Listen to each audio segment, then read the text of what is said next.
Olá, minha gente, tudo bem com vocês? Espero que estejam super bem e prontos para mais uma leitura da Palavra do Senhor. Hoje, capítulo 36 do livro de Êxodo, capítulo 15 do Evangelho de João, capítulo 12 de Provérbios e capítulo 5 do livro de Efésios. Então, já abrem aí tua Bíblia em Êxodo, o primeiro livro que estaremos lendo hoje, no seu capítulo 36. E antes de iniciarmos, vamos conversar com Deus. Pai eterno, Deus soberano, obrigada, Pai, por mais a graça e oportunidade de estar na tua presença. Obrigada por nos sustentar até aqui, por ter nos dado fôlego de vida para vivermos mais um dia e que esse dia e as horas que o Senhor nos reserva sejam todas vividas para a tua glória. Seja esta muitas ou poucas aos nossos olhos, mas que em tudo teu nome seja honrado e glorificado por meio da nossa existência. Fala aos nossos corações por meio da tua palavra, nos instrui no teu saber, no teu conhecimento. Ó Deus, nos enche do teu Santo Espírito de forma que venhamos transbordar e reluzir a tua luz maravilhosa. Venhamos de fato a fazer a diferença nesse mundo, venhamos a brilhar a tua luz, salgar esse mundo como verdadeiros sals que o Senhor diz que devemos ser e que somos pela tua graça. Santo Deus, nos permite a não apodrecermos junto com este mundo, em suas paixões, em seus desejos e cobiças egoístas e até mesmo maldosas. Deus nos dá a graça de nos deleitarmos na tua vontade e de vivermos segundo o teu querer. É assim que nós te oramos, Deus. Fala o nosso coração, nos instrui e nos fortalece a te obedecer. É assim que te oramos. Pelos méritos do teu Filho amado, Jesus Cristo, é que te pedimos. Amém. Vamos lá, capítulo 36, que diz assim: Assim trabalharam Bezalel, Aholiabe e todos os homens hábeis a quem o Senhor tinha dado habilidade e inteligência para saberem fazer toda obra para o serviço do santuário, segundo tudo que o Senhor havia ordenado. Moisés chamou Bezalel, Aholiabe e todos os homens hábeis em cujo coração o Senhor tinha posto sabedoria, isto é, todos os homens cujo coração os impeliu a vir e fazer a obra. Estes receberam de Moisés todas as ofertas que os homens de Israel haviam trazido para a obra do serviço do santuário, para fazê-la, e ainda cada manhã o povo trazia a Moisés ofertas voluntárias. Então todos os homens sábios que se ocupavam em toda a obra do santuário deixaram o que faziam, vieram e disseram a Moisés: O povo traz muito mais do que é necessário para o serviço da obra que o Senhor ordenou que se fizesse. Então Moisés ordenou, e a ordem foi proclamada no arraial: Nenhum homem ou mulher faça mais obra alguma para a oferta do santuário. Assim, o povo foi proibido de trazer mais, porque o material que tinham era suficiente para toda a obra que se devia fazer e ainda sobrava. Assim, todos os homens hábeis entre os que faziam a obra fizeram um tabernáculo com 10 cortinas de linho fino retorcido, pano azul, púrpura e carmesim, com querubins de obra de artista, as fizeram. O comprimento de cada cortina era de 12,5 metros e a largura era de 1,80 metros. Todas as cortinas tinham a mesma medida. 5 cortinas eram ligadas umas às outras e as outras 5 também eram ligadas umas às outras. Fizeram laçadas de pano azul na borda da cortina que estava na extremidade do primeiro agrupamento e fizeram o mesmo com a borda da cortina que estava na extremidade do segundo agrupamento. Fizeram 50 laçadas numa cortina e 50 laçadas na outra cortina, na extremidade do segundo agrupamento. As laçadas eram contrapostas uma à outra. Fizeram 50 colchetes de ouro, com as quais prenderam as cortinas uma à outra. E o tabernáculo passou a ser um todo. Fizeram também de pelos de cabra cortinas para servirem de tenda sobre o tabernáculo. Fizeram 11 cortinas. O comprimento de cada cortina era de 13,30 metros e a largura era de 1,80 metro. As 11 cortinas tinham a mesma medida. Juntavam 5 cortinas entre si e, de igual modo, as 6 restantes fizeram 50 laçadas na borda da cortina que estava na extremidade do primeiro agrupamento e 50 laçadas na borda da cortina que estava na extremidade do segundo agrupamento. Fizeram também 50 colchetes de bronze para ajuntar a tenda, para que viesse a ser um todo. Fizeram também de pele de carneiro tingidas de vermelho uma cobertura para a tenda e outra cobertura de peles finas. Fizeram também de madeira de acácia as tábuas para o tabernáculo, as quais eram colocadas verticalmente. Cada uma das tábuas tinha 4,5 metros de comprimento e 67 centímetros de largura. Cada tábua tinha 2 encaixes para que se pudesse unir uma tábua à outra.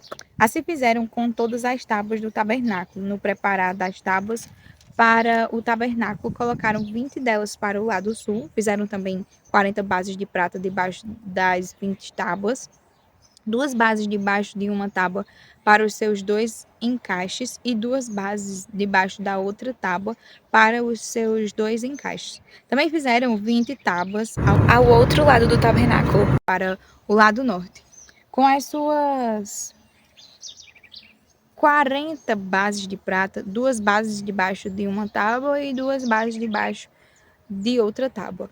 Para o lado posterior do tabernáculo, o lado oeste, fizeram 6 tábuas e fizeram também 2 tábuas para os cantos do tabernáculo, na parte posterior, as quais por baixo estavam separadas, mas em cima se ajuntavam à primeira argola. Assim se fez com as 2 tábuas nos 2 cantos. Assim eram as 8 tábuas com as suas bases de prata, 16 bases, 2 bases debaixo de uma tábua e 2 debaixo de outra tábua. Fizeram também travessas de madeira de acácia, 5 para as tábuas de um lado do tabernáculo, 5 para as tábuas do outro lado do tabernáculo e 5 para as tábuas do tabernáculo ao lado posterior, que olha para o oeste. A travessa do meio passava ao meio das tábuas, de uma extremidade à outra. Revestiram de ouro as tábuas e de ouro fizeram as suas argolas, pelas quais passavam as travessas, que também foram revestidas de ouro. Fizeram também um véu de pano azul, púrpura, carmesim e linho fino retorcido. Fizeram-no com querubins, obra de artista. Penduraram este véu em 4 colunas de madeira de acácia, revestidas de ouro. Os seus colchetes eram de ouro, sobre 4 bases de prata. Fizeram também para a porta da tenda um cortinado de pano azul, púrpura, carmesim e linho fino retorcido, obra de bordador. E as suas 5 colunas e os seus cochetes revestiram de ouro as suas cabeças e as suas molduras, mas as suas 5 bases eram de bronze. Capítulo 15 do Evangelho de João. Eu sou a videira verdadeira, e o meu pai é o lavrador. Todo ramo que estando em mim não der fruto, ele o corta. E todo o que dá fruto, ele limpa, para que produza mais fruto ainda. Vocês já estão limpos por causa da palavra que lhes tenho falado. Permaneçam em mim e eu permanecerei em vocês. Como o ramo não pode produzir fruto de si mesmo se não permanecer na videira, assim vocês não podem dar fruto se não permanecerem em mim. Eu sou a videira, vocês são os ramos. Quem permanece em mim e eu nele, esse dá muito fruto, porque sem mim vocês não podem fazer nada. Se alguém não permanecer em mim, será lançado fora, à semelhança do ramo, e secará e o apanham, lançam no fogo e o queimam. Se permanecerem em mim, as minhas palavras permanecem em vocês. Pedirão o que quiserem e lhes será feito. Nisto é glorificado meu Pai, que vocês deem muito fruto e assim mostrarão que são meus discípulos. Como o Pai me amou, também eu amei vocês. Permaneçam no meu amor. Se vocês guardarem os meus mandamentos, permanecerão no meu amor. Assim como também eu tenho guardado os mandamentos de meu Pai e no seu amor permaneço. Tenho-lhes dito estas coisas para que a minha alegria esteja em vocês e a alegria de vocês seja completa. O meu mandamento é este, que vocês amem uns aos outros, assim como eu os amei. Ninguém tem amor maior do que este, de alguém dar a própria vida pelos seus amigos. Vocês são meus amigos, se fazem o que lhes ordeno. Já não chamo vocês de servos, porque o servo não sabe o que o seu senhor faz. Mas tenho chamado vocês de amigos, porque tudo o que ouvi de meu pai eu lhes dei a conhecer. Não foram vocês que me escolheram, pelo contrário, eu os escolhi e os designei para que vão e deem fruto, e o fruto de vocês permaneça, a fim de que tudo o que pedirem ao Pai em meu nome, eu lhes conceda. O que eu lhes ordeno é isto: que vocês amem uns aos outros. Se o mundo odeia vocês, saibam que antes de odiar vocês, odiou a mim. Se vocês fossem do mundo, o mundo amaria o que era seu. Mas vocês não são do mundo. Pelo contrário, eu dele os escolhi. E por isso o mundo odeia vocês. Lembrem-se da palavra que eu disse a vocês. O servo não é maior do que seu senhor. Se perseguiram a mim, também perseguirão vocês. Se guardaram a minha palavra, também guardarão a de vocês. Tudo isso, porém, farão com vocês por causa do meu nome, porque não conhecem aquele que me enviou. Se eu não tivesse vindo e lhes falado, eles não teriam nenhum pecado, mas agora não tem desculpa do seu pecado. Quem odeia a mim, odeia também o meu Pai. Se eu não tivesse feito entre eles as obras que nenhum outro fez, eles não teriam nenhum pecado. Mas agora não somente viram, como também odiaram tanto a mim como o meu Pai. Isso, porém, é para que se cumpra a palavra escrita na lei deles. Odiaram-me sem motivo. Quando, porém, vier o Consolador, que eu enviarei a vocês da parte do Pai, o Espírito da verdade, que dele procede, esse dará testemunho de mim. E vocês também testemunharão, porque estão comigo desde o princípio. Provérbios, capítulo 12. Quem ama a disciplina, ama o conhecimento, mas o que odeia a repreensão é tolo. Quem faz o bem alcança o favor do Senhor, mas aquele que tem mais intenções, este o Senhor condena. Ninguém se estabelece pela maldade, mas a raiz dos justos não será removida. A mulher virtuosa é a coroa do seu marido, mas a que envergonha o marido é como podridão nos seus ossos. Os pensamentos dos justos são retos, os conselhos dos ímpios são falsos. As palavras dos ímpios são emboscadas para derramar sangue, mas a boca dos retos salva da morte. Os ímpios são derrubados e desaparecem, mas a casa do justo permanecerá. Cada um será louvado segundo o seu entendimento, mas quem tem coração perverso será desprezado. Melhor é ser modesto e fazer o seu trabalho do que engrandecer a si mesmo e não ter o que comer. O justo cuida dos seus animais, mas o coração dos ímpios é cruel. O que lavra a sua terra terá pão em abundância, mas quem corre atrás de coisas sem valor não tem juízo.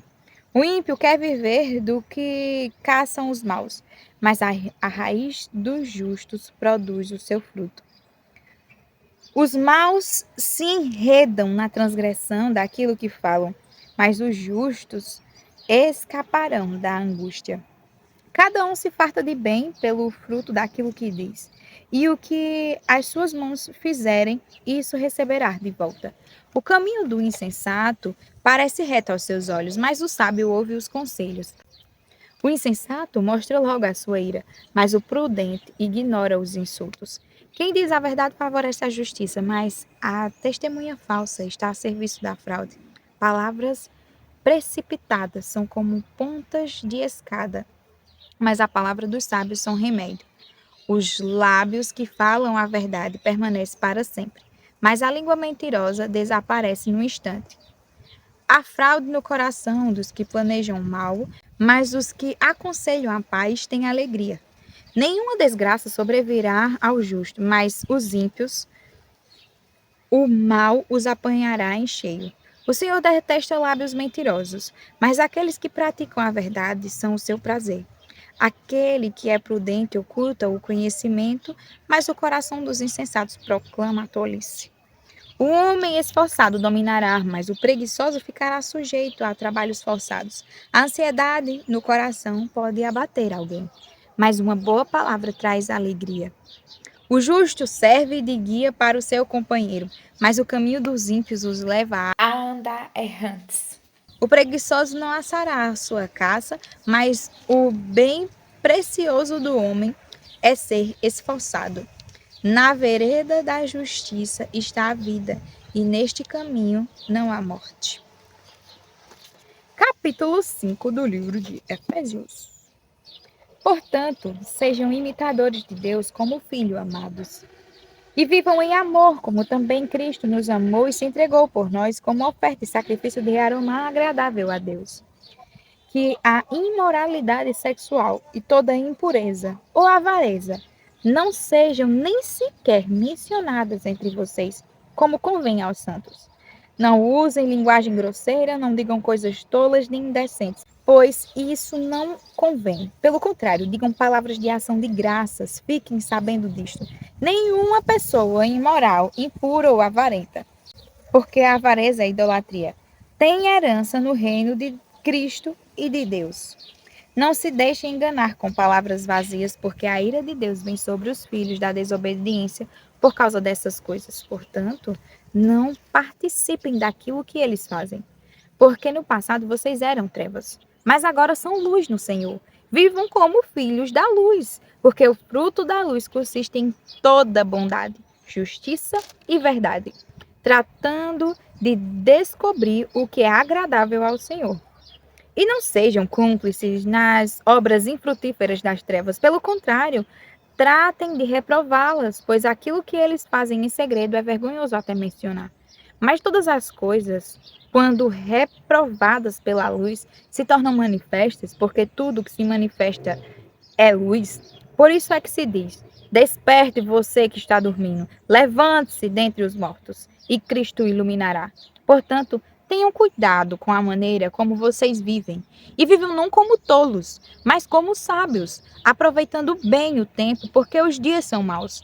Por esta razão, não sejam insensatos, mas procurem compreender qual é a vontade do Senhor.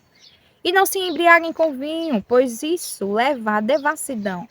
Mas deixem-se encher do Espírito, falando entre vocês com salmos, hinos e cânticos espirituais, cantando e louvando com o coração ao Senhor, dando sempre graças por tudo a nosso Deus e Pai, em nome de nosso Senhor Jesus Cristo. Sujeitem-se uns aos outros no temor de Cristo.